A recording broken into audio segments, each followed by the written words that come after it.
What's going on, aquarium builders? I have another aquarium build for you today here at Nahackey's Aquarium, and I'm going to set up this Planet Tideline 31-gallon lagoon all-in-one aquarium. It's part of the Tideline All-in-One series. It comes with your return pump, your plumbing, filter foam, a rectangular filter sock that goes right there in the back, and a 250-gallon per hour return pump. So everything you need to get started.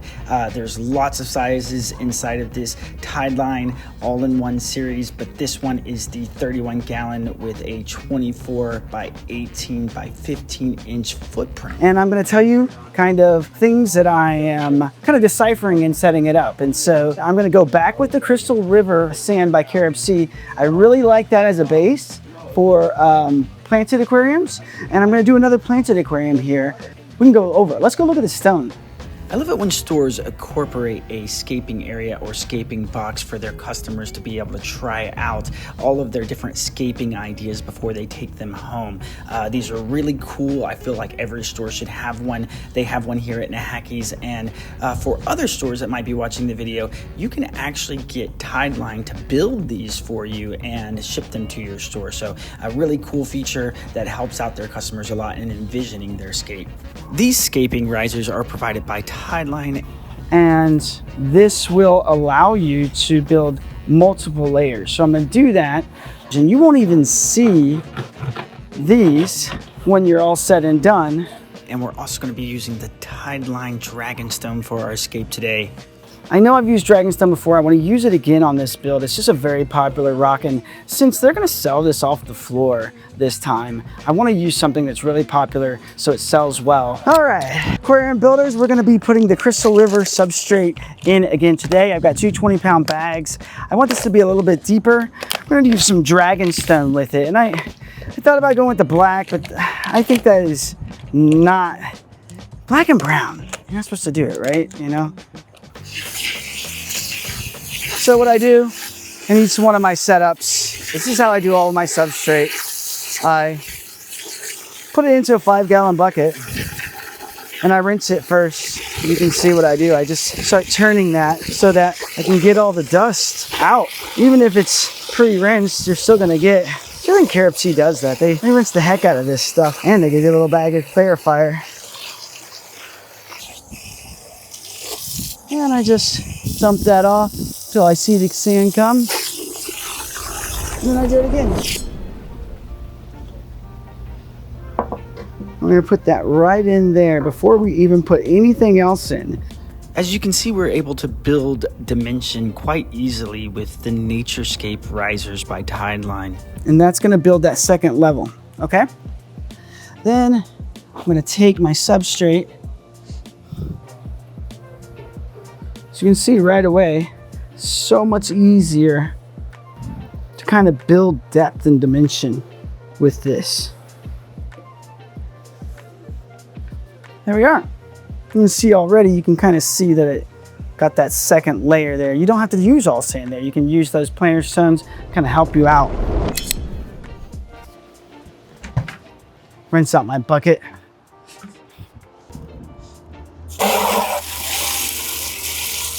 Definitely want to make sure you get all the sand out of there, because if you take this, put another bucket inside of it with sand in it, you're never getting that out.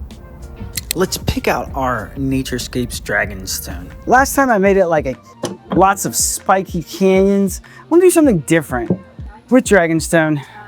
It's always dusty as well. So let's go get our 5-gallon bucket and let's rinse off our Dragonstone. That Dragonstone, it's great. It's so beautiful with the way that the rock looks, all of its patterns. It's just beautiful, but it is like a clay base and it's all really dusty. So now we got our rock all rinsed off, our sand all rinsed off. We've got it elevated. So I think it's just, I'm gonna just start working with this.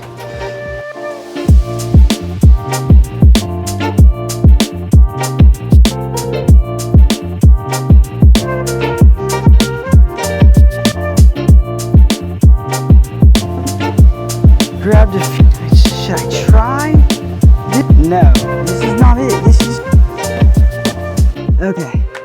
I like this look, okay? Do you like it? Do you like the look? I'm thinking we can roll with that, okay? You know, you got thirds. So you got here, here, here. That's the rule of thirds. So you got, this is a lot of swimming area, nice wide open. This is the second 2/3. That's the scape, okay? One thing I'm going to start featuring here on the Aquarium Builders channel is these tips from Sinsky, Mike Sinsky specifically of Aquarium Design Group. And he is going to pop into our channel and give us professional scaping advice. He's an international renowned judge for aquascaping, and he'll be adding his professional tips to our content here on Aquarium Builders. Let's start putting the pump together. Philip, what's the average day here like? Tuesday is usually pretty slow. We'll scrub tanks, we do a lot of cleaning, Yeah? like that. Scrubbing algae? Yep, we do the freshwater system and the saltwater if we have time. Yeah? Again, what the Tideline all-in-ones come with is your return pump. This one is 250 gallons per hour. It also has a filter sponge, a square filter net that goes inside of the back chamber here. It's got that pad for the bottom, but it doesn't come with a light, and that's probably because different lighting requirements are needed for different types of scapes. And so if you want a high-powered light, you'll have to go and get that light separately. They just didn't want to include that with the package because so many people want something different. Aqualife, iconic aquascaping light. I haven't tried this light out before, but hey, you got all sorts of goodies here. You can just pick what you want, try something new. So far, it's pretty handy. I mean, you can angle it any way you want. Nice and easy. There we go. There we go. Okay, so this is our return chamber. This is where our water flow is going to fluctuate. If you come over here, Evie, you can see this is where you can kind of monitor your water level, and you can kind of decide where you want it set. And sometimes these numbers are important for like kind of knowing how many days you have left for evaporation, or a lot of times with saltwater, kind of monitoring how far you want to let it go. Because of its impact on the salinity. As it evaporates, the salt stays in the water, so you just don't want it to get too far down. But in this size chamber, I think you relatively wouldn't have to worry. So I want to take some of this micro sword, you think? Take 3 of these. And that's kind of just what I want. I just want grass growing at the bottom. Is that weird? Tell me if it's weird. Comment down below. But I'm picturing just this green grass, you know, as we can get it growing just down at the base, and it just, you see the rock, that's the feature. You got all the fish, and then just green down at the bottom. What do you think?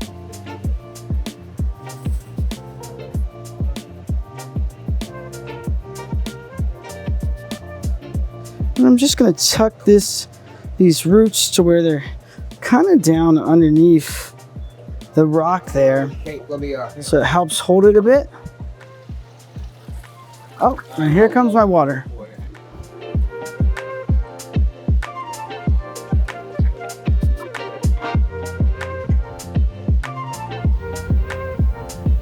Oh, the lights came on. One thing I like about the Tideline all-in-one series is it comes with the stands already built. This is kind of cool because the stand building is kind of a tedious process, and also if you do it wrong, it can affect the leveling of the aquarium. If it's not built to spec and something happens with the aquarium, it might just void your warranty. So having them pre-built is a very nice to have with the Tideline all-in-one and Planet series. You absolutely have to do this, okay? So if you look down in here, you can see that I have put a little screw here to keep this up like that, okay? So, or you can Velcro it to this side, but since this is in its final home, I just want to make sure that when you're setting up your electrical, you don't just set it down on the ground, get wet, and cause a fire. One thing I like about the flipper edge is I like being able to come up and down like this, because I like to be able to come straight down to my sand line and not get the sand near the actual magnet and then come up. And that can help you like actually set your sand line if you want to. As you can see, I'm kind of adjusting that to come down a little bit more. And then I like to be able to come up to the very tip of the glass there, even out of the water, because a lot of times you get this hard water line right above where your water's at. And I like to be able to take the wetness of the water, right, and push that scraper up underneath that hard water line, and that gets it off. Because if you try to do it without moisture, it tends to be much more difficult on it. So it kind of just pulls the water into the hard water line, uses that blade on that side.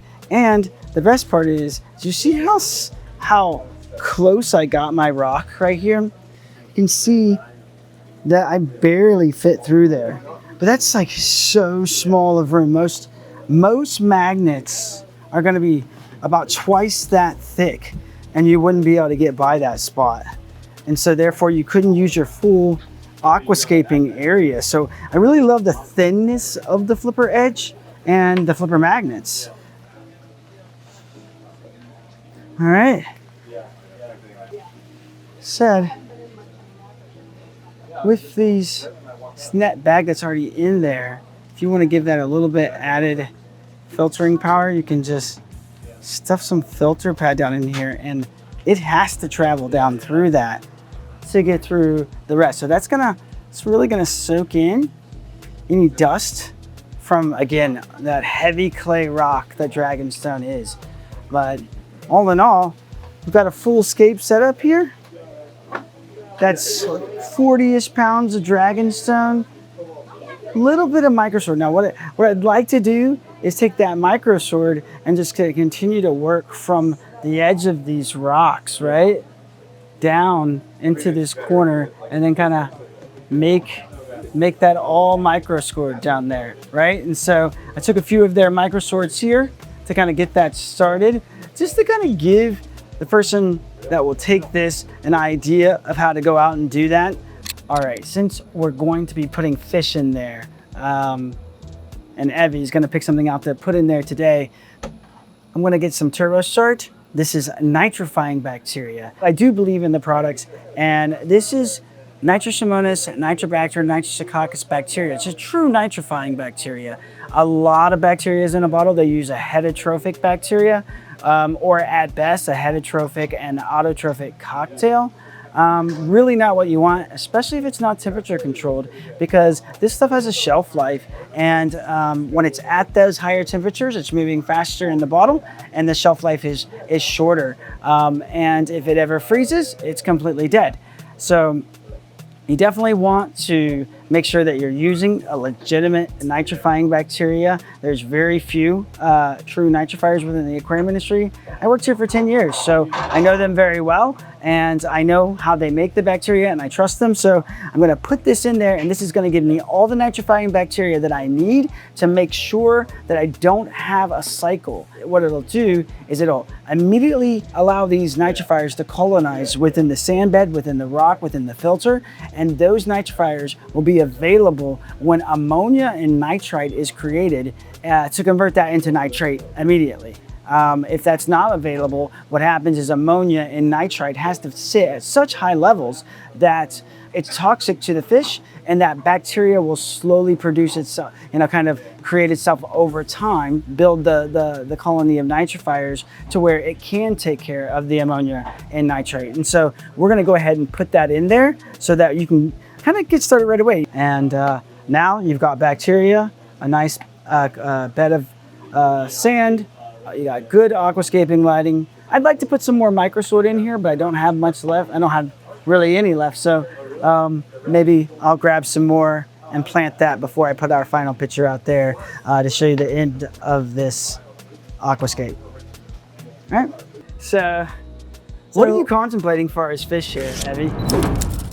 Well, I want something easier, more simple, but also something that a newbie could do.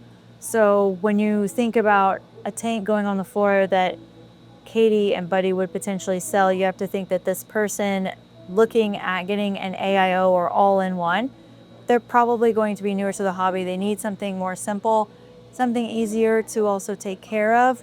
I like schooling fish. It's going to give them a lot of movement straight out the gate, and then they can build that up if they want to and add other fish if they would like later on. And then they're not just starting with something that's just a solo fish. This is 31 gallons, so I would probably guess that we could put 4 to 5 in here, and they would be just fine. And that would give enough movement for whenever someone does come in to purchase the tank, they're going to see the movement and know that they still have room for more additional occupants later on. I like the black neons. I was thinking about those. I also do like the Rasboras, and I like regular neons, but then we saw the other guys on this side. How about I give you something to check to see if they're eating well? Why don't we pick out Community Kiwi and take some of that? Here you are. What's cool about Katie and Extreme is that they're actually local to each other. So Andy comes up here and visits, and he drops off her orders in person, which is pretty cool. I did really like these Phantom Tetras. Yeah. Maybe go with those or the blue rams.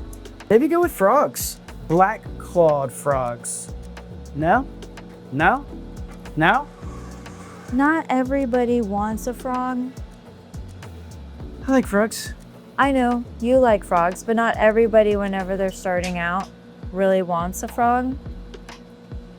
Okay. And I feel like that's almost unfair to put a frog in a detailed scape like that, because they will dart and get underneath rock work. So what kind of fish are you gonna go with? I like these high fin reds. I think these will stand out really nicely against that rock work in the sand bed that you put in there. They've got enough color and enough finnage to where it's going to look like a larger presence of a fish. So I think I'm gonna do those guys. And they're eating well. They are eating. Yeah. Okay. Don't go with the rams then. That was the perfect pick, I'm pretty certain. Guys can comment down below. Look at these bad boys. I know. These would have been insane in that scape. But I know, but you can't do a whole group like this in a smaller tank like that, because long term, they're going to become more aggressive. And when they're younger like this, they're getting along sorta, but you can see some aggression now even starting. And when you're thinking about, once again, it being an AIO, probably for a first-time owner of a tank, usually a ram is not the most ideal beginner fish, even though that's what I got. So, okay, so you're gonna go with these hyphen red. I think you probably put about 6 or 7 in there to begin with, because they're not much fish, right? So I'm gonna To be responsible and to, make sure that we're not overloading it. And we also do not want to necessarily wipe out a good amount of our inventory. But we're gonna do 4, 5 of them. I think that's the right thing to do. All right, Buddy. Here. All right, Buddy is the owner of Nahackey's Aquarium. This place has been open for how long? Since 1961, originally. 1961, so 64 years? 64. So 65th anniversary coming up next year. Wow. You'll officially be a senior citizen store. All right, Buddy, I talked to Evie about it. She's kind of particular. So she wanted that red Serpa. Okay. Oh, yeah, no problem. Yeah, this one, and just make sure you get that one and not that one. Not that. Okay. Not that one, but that one. Okay. Nailed it. That's exactly those. Exactly I mean, that's what I saw. And he's a professional. Try and keep them all the same size, though. That's definitely. Come on. Taggy fish feel. Nice. Not the little one. Now, 5 it is. All right. Awesome. Let's go bag them up. How do you like to acclimate them? What is the difference between these waters? Probably the temperature is definitely different, so I want to set them in for a while. And then I like to add water from the tank just in case there's any difference in pH or anything like that. We can get them as comfortable as possible, as fast as possible. As fast. So that's, so I think we'll just leave this open and then we can add water as the temperature goes. So There you air go. for now. Yeah, they're gonna look awesome. You can already see like that red is gonna look so bright. And then just kind of little by little get some water in there. And then it's kind of just waiting. What do you think? No, I think it looks great. Thank you. It looks amazing. I think it's Anybody? Now, it's really cool. if they have any questions, we're gonna put your cell phone down here on the bottom, right here. This is Buddy's personal cell phone. You, day or night, you know, just text them anytime. Yep. Just right here. This one right here. We're here to help. He will. He's the greatest. Okay. Thanks, Buddy. No problem. You're the Thank man. you. Yep. All right. Appreciate it. Okay. Thanks for coming and tuning into Aquarium Builders for our early one. Wow, and Tideline build. I hope you like this game. Let me know what you think. Comment down below. And let me know if at least should she go with the right fish with their survey texture, or did she make a mistake and by not going with the blue rams? So you let me know down below. Evie, you wanna say bye to everybody? Because I don't even have the mic. I'm just shouting into yours. You have a mic now. All right, Evie, you You want can to sign say us off? bye now. You want to sign us off, Evan? Come on. Bye, everybody. So boring. Snout it.